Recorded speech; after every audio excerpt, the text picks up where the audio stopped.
About 6,500 foster children live in San Diego County. Many of these kids spent years moving from home to home and school to school. Each year, about 300 foster teens in the county are pushed out of the system when they turn 18, when many high school grads are headed to college. Nationwide, only 10% of foster youth attend college. Here to talk about local programs working to improve the odds are my guests, former foster kid and now college graduate Melissa Gutierrez and Dawn Wells, Executive Director with Just in Time, a program offering assistance to foster teens and children. Welcome. Welcome. Hi. Hi. Dawn, what are some of the key challenges a teen faces when they're moving from the foster care system into college? Well, you talked about 10% going to college. Only 1 to 3% graduate. That's the national statistic. And that's improving somewhat because now foster youth are getting more resources. 10 years ago, there was very little. They wouldn't even have housing when school was out, so to get the summer, and they would be told to leave and find a place to live during the summer. So people have addressed some of those things. So housing has been an issue. Having financial resources. A lot of the young people that we work with, they would get a scholarship. They would manage to get a scholarship even though they'd been moved around so much. But they would go into school with no laptop, no printer, no dorm supplies, no school supplies. School would be starting, but their financial aid was coming 2 months later, and so they didn't have books to start with.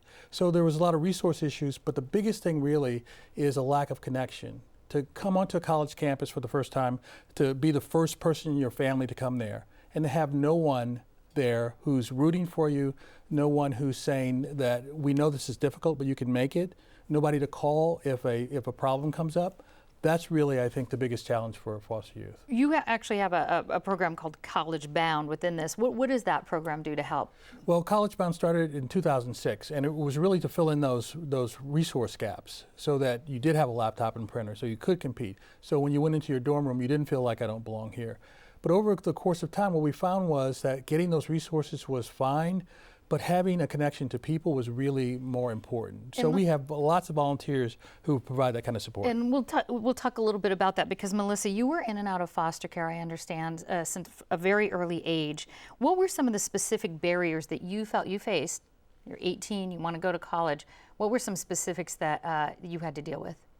I know that one thing that stands out in my mind is the sense of not knowing, of having no previous experience really to fall back on, because again, my biological family had not graduated college, they had not had that experience, and coming out into the world feeling very unsure, feeling hesitant, having a lot of emotional baggage and many distinct issues that come with the challenges of foster care and being moved around so much, it instills this sense of unsureness and just not knowing what's going to be happening. And so I came in feeling very excited, but also anxious and nervous about my performance, about being able to succeed, and about being able to get those resources that I would need to be able to succeed.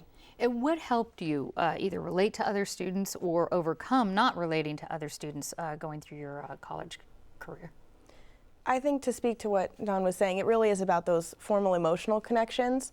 And I was lucky enough to have a supportive system of an adopted family, and Just in Time was someone I was in coordination with, along with Josephine Mojica from the Guardian Scholars Program at State. But the real initiative of these programs was to provide a safe support network, a fallback, somewhere to be able to say it's okay to feel unsure and to ask questions and to have doubts and for things to go wrong, because the idea is that you fall but you get back up with some support. Right, as most college students do, but their support might be a little more readily accessed. Dawn, what kind of follow-up and what kind of support does College Bound offer for college students throughout the term of their studies? Well, again, we serve youth from 18 to 26. So a lot of programs go 18 to 21, some then went to 24.